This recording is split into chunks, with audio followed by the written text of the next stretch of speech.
Bonjour, je m'appelle Fatoumata Sow, consultante en tourisme et chef de projet touristique.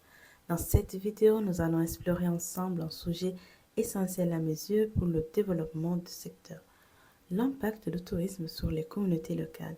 Découvrez comment le tourisme peut transformer des vies, préserver des cultures et stimuler l'économie locale en Afrique.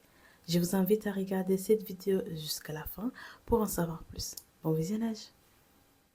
Le secteur du tourisme est l'un des moteurs économiques du continent, attirant des millions de visiteurs chaque année.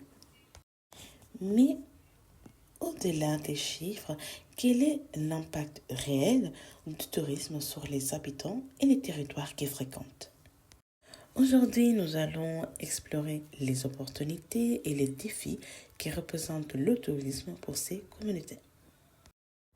De la création d'emplois à la préservation des cultures locales, sans oublier le développement économique, le tourisme en Afrique est un phénomène aux multiples facettes capable de transformer des vies.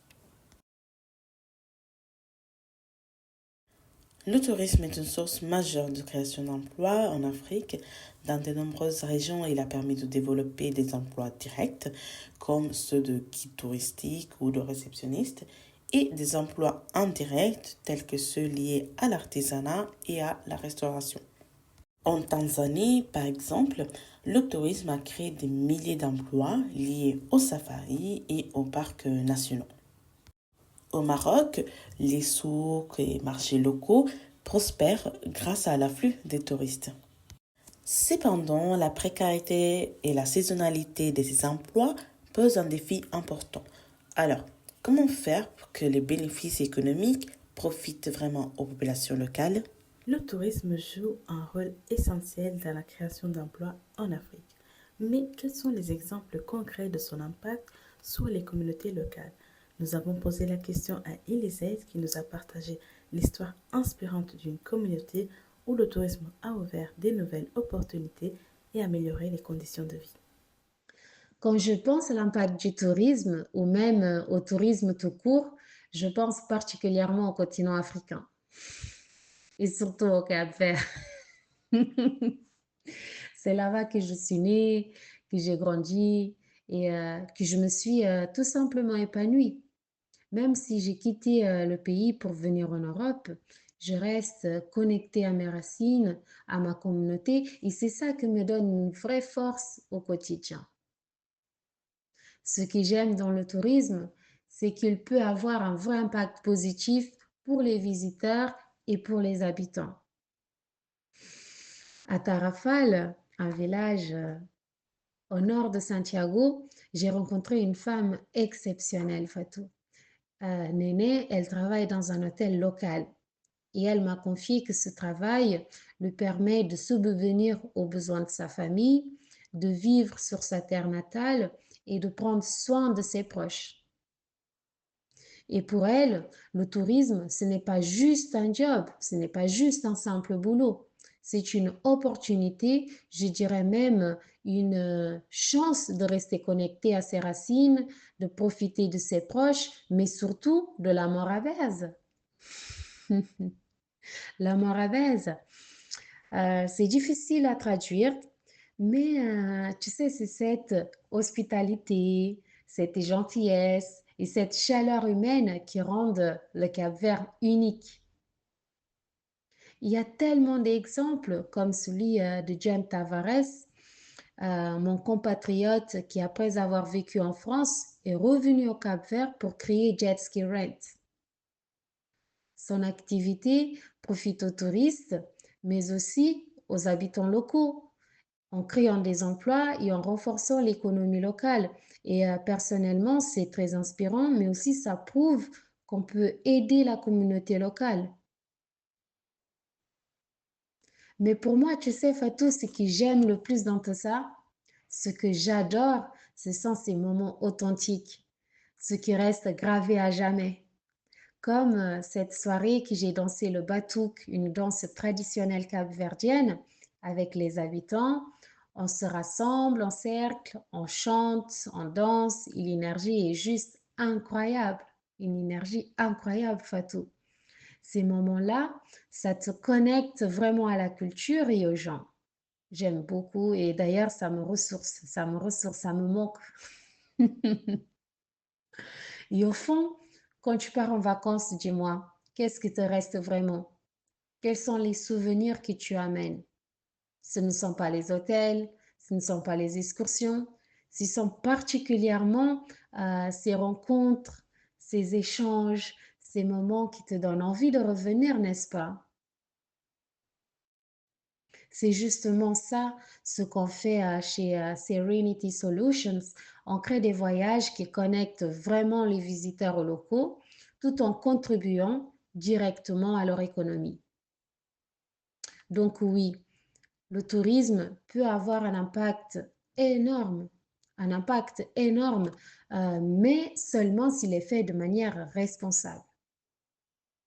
Quand c'est le cas, il soutient les communautés, valorise la culture, il crée des vrais emplois, notamment des opportunités qu'on n'aurait peut-être pas ailleurs. Au Cap-Vert, le tourisme est une des principales sources de revenus, comme tu le sais, et je crois vraiment qu'on peut le développer pour qu'il soit davantage, que ça profite directement aux habitants, tu vois. C'est d'ailleurs pour ça que j'ai choisi de travailler dans ce domaine. Parce que pour moi, le tourisme, notamment le tourisme responsable, c'est une passion. Il soutient les communautés, il met en valeur la culture locale et il renforce ce lien unique entre les visiteurs et les locaux.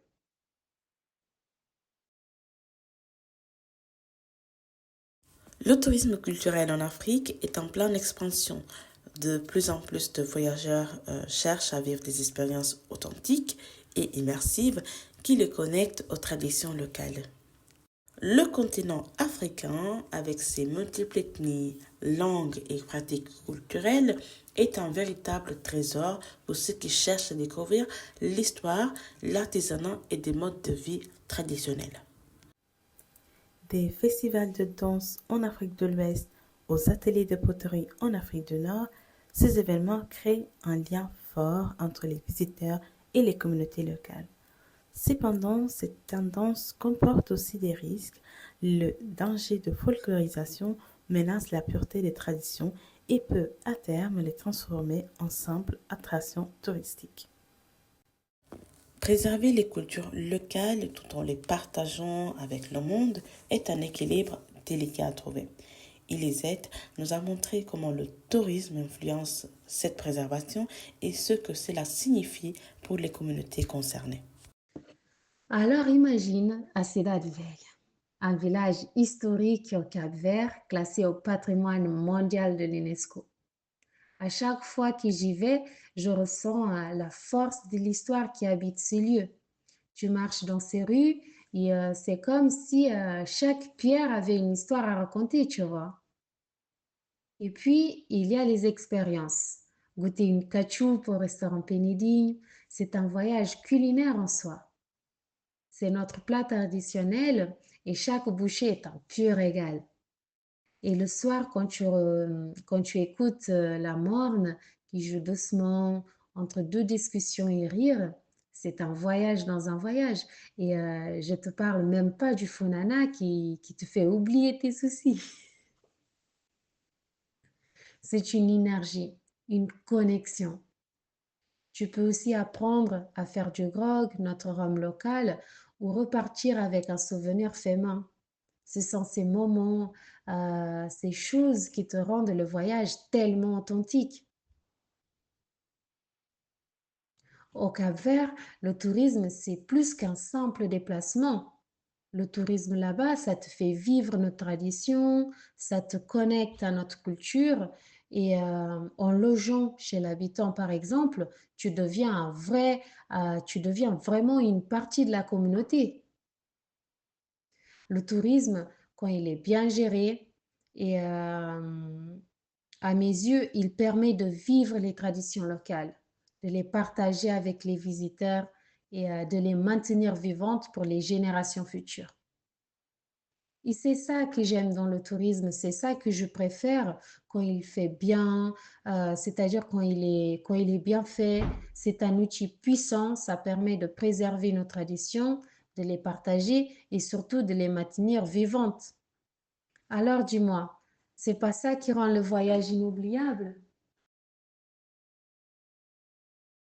Outre la création d'emplois, le tourisme joue un rôle clé dans le développement des infrastructures en Afrique. Les hôtels, aéroports, routes et centres commerciaux construits pour accueillir les touristes sont des catalyseurs importants du développement économique. Prenons l'exemple de l'île Maurice, où l'essor du tourisme a entraîné un développement rapide des infrastructures, stimulant ainsi l'économie locale. Pourtant, ce développement n'est pas sans conséquences. La construction d'infrastructures peut parfois menacer les écosystèmes locaux, en particulier dans les zones fragiles. C'est pourquoi il est essentiel de promouvoir des pratiques de développement durable où les infrastructures sont conçues pour respecter l'environnement tout en profitant aux communautés locales. En intégrant ces valeurs, le tourisme peut devenir un vecteur de prospérité à long terme. Le développement des infrastructures touristiques est souvent présenté comme une aubaine économique pour les régions locales. Pour mieux comprendre cet impact, nous avons interrogé Elisette qui nous a partagé son point de vue sur les projets en cours. Le Cap-Vert, c'est fou comment ça a évolué grâce au tourisme. Avant, on n'avait qu'un seul aéroport, tu te rends compte? Aujourd'hui, on en a plusieurs et des voyageurs du monde entier viennent chez nous souvent. C'est carrément incroyable de voir à quel point notre petit archipel est devenu une destination prisée. À Boa Vista, des projets comme le Rio Palace ou le port de croisière ont non seulement attiré du monde, mais a aussi permis de moderniser des infrastructures de base, des routes, l'accès à l'eau, à l'électricité, la gestion des déchets, etc. C'est vraiment génial de voir comment ça a changé la vie des habitants et c'est vraiment concret. À Santiago, des hôtels comme l'hôtel Vistamar ou l'hôtel Volcan, qui sont mes partenaires, ce n'est pas que pour les touristes. Ces hôtels créent des emplois, ils offrent des formations qui transforment carrément la vie de la population locale, puisqu'ils peuvent avoir du travail.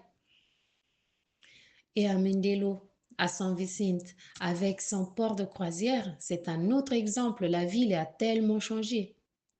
Le centre-ville est plus vivant, les petits commerces tournent mieux, il y a beaucoup plus d'opportunités. Franchement, ce développement ne profite pas qu'aux visiteurs. C'est aussi un vrai levier pour améliorer la vie des Cap-Verdiens. Grâce aux infrastructures qui sont plus modernes, aux nouveaux services et à l'emploi, donc qui génèrent le secteur touristique, le tourisme est devenu un moteur de changement. Et pour moi, ce n'est pas juste une industrie, c'est un moyen puissant de construire un avenir plus durable et plus juste pour tout le monde. Les effets du tourisme sur la société vont bien au-delà de l'économie. En modifiant les modes de vie, le tourisme peut transformer profondément les structures sociales des communautés locales. Dans certaines régions, les habitants ont dû s'adapter à des nouveaux modes de vie pour répondre aux attentes des visiteurs. Parfois, cela crée un choc culturel où les traditions se heurtent aux nouvelles demandes de modernité. Mais tout n'est pas négatif. Dans de nombreux cas, le tourisme permet de préserver les cultures locales en les valorisant et en les faisant connaître à un public international. Le défi pour les communautés africaines, les communautés locales, est de trouver un équilibre entre modernité et préservation des traditions tout en maintenant leur identité intacte. Le tourisme a aussi un impact profond sur les sociétés et les cultures locales.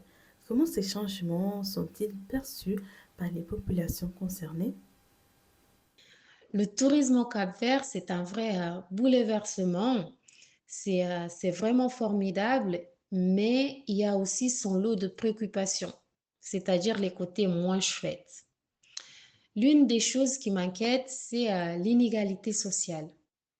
Bien sûr, certains en profitent à fond, mais dans certaines régions, des personnes à l'écart des emplois touristiques et ça pousse notamment les jeunes à partir, à chercher des meilleures conditions de vie ailleurs. Et franchement, c'est pas facile à accepter. Et puis, il y a l'environnement. Tu sais, le tourisme, c'est super, mais quand il y a pas mal du monde, ça met une pression énorme sur nos ressources. Sur des îles comme Sal ou Boa Vista, parfois on va trouver des déchets pas mal par terre, des écosystèmes que souffrent, et ça, c'est pas le Cap-Vert que j'aime. C'est vraiment difficile pour les locaux de voir leurs îles à se dégrader. Et n'oublions pas les comportements qui gâchent tout. Prostitution, abus d'alcool et même de la violence. C'est pas le Cap-Vert qu'on veut. Et ça nuit à nos communautés. Je ne te parle même pas de l'inflation qui rend tout plus cher. Je pense notamment dans le domaine immobilier. Mais attention, je pense qu'il y a des solutions et il y a des solutions, oui. Un tourisme responsable, c'est possible. Si on sensibilise les touristes à nos traditions, à notre culture et à notre environnement, on peut faire en sorte que ce soit bénéfique pour tout le monde. Et si tout le monde fait un petit effort, le tourisme peut vraiment être un moteur pour améliorer la vie de la communauté locale. Ici, la vie des Cap-Verdiens. Au final, je crois vraiment que le tourisme bien géré peut être une force pour le Cap-Vert et donc pour le continent africain. C'est un moyen de préserver notre culture, de soutenir nos communautés locales et de garantir un avenir meilleur pour tous. Ça vaut la peine de se battre pour que le tourisme soit durable, respectueux et qu'il profite à tout le monde. Le tourisme en Afrique offre d'immenses opportunités, mais il comporte aussi des défis que nous ne pouvons ignorer. Les communautés locales doivent bénéficier des retombées économiques et sociales du tourisme, tout en évitant les dérives qui pourraient affecter leur mode de vie et leur écosystème. Il est de notre devoir en tant que voyageurs de soutenir un tourisme responsable, respectueux des populations et de l'environnement. Chacun d'entre nous peut contribuer à préserver les richesses naturelles et culturelles de ce beau continent en adoptant des comportements éthiques lors de nos voyages. Ensemble, créons un tourisme durable pour un avenir où les communautés locales et les visiteurs prospèrent main dans la main. Je tiens à remercier chaleureusement Inézette pour son intervention et son partage d'expérience. Merci également à vous d'avoir regardé cette vidéo jusqu'à la fin. Je vous invite à partager vos réflexions et commentaires sous cette vidéo. J'ai hâte de lire vos retours. On se retrouve très bientôt pour de nouvelles vidéos sur le tourisme en Afrique. À très vite.